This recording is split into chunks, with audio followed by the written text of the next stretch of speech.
নমস্কার, সবাইকে স্বাগত জানিয়ে আজকে আমি আমার একটি নতুন ছোট্ট ভিডিও নিয়ে চলে এসেছি। সেটি হচ্ছে লোটে শুটকির রেসিপি। সেই রেসিপিটা আমি কিভাবে করছি সেটাই তোমাদের কাছে শেয়ার করার চেষ্টা করলাম। আর আমরা লোটে মাছটা তো নানান ভাবে খেয়ে দেখেছি, বেশ খুব টেস্টি হয়, আর স্পাইসি হয়। অনেকে অনেক ভাবে রান্না করেছে লোটে মাছটা, কিন্তু শুটকি মাছটা কিভাবে আমি রান্না করছি সেটা তোমাদের কাছে শেয়ার করছি। আমি একটু আলু, বেগুন, টমেটো, শীতের মরশুম এগুলো দিয়ে করলে বেশ ভালোই লাগে খেতে। আর যদি লোটে মাছটা কেটে 2 ঘন্টা যদি ভিজিয়ে রেখে দিই গরম জলে, তাহলে মাছটা একটু নরম হয়। আর মাছটা যখন নরম হবে তরকারিটাও খুব টেস্টফুল হয়ে যাবে। সেই জন্য আমি সেভাবেই করেছি। 2 ঘন্টা আগে কেটে ভিজিয়ে রেখে পরিষ্কার করে ধুয়ে নুন হলুদ দিয়ে আর একটু কাঁচা সর্ষের তেল একটু মাখিয়ে নিতে হয়।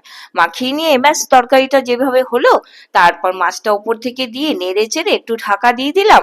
তারপর হয়ে গেল আমার লোটে শুটকি মাছ রেডি হয়ে গেল। কেমন লাগলো বলো? আমার তো বেশ ভালোই লাগলো, গরম ভাতে জাস্ট ফাটাফাটি। আর দেখতেও যেমন খাসা, খেতেও তা দারুণ খাসা। আর তোমরা এইভাবে করে দেখো। ভালো লাগলে একটা লাইক, সাবস্ক্রাইব করো আর আমার সঙ্গে থেকো।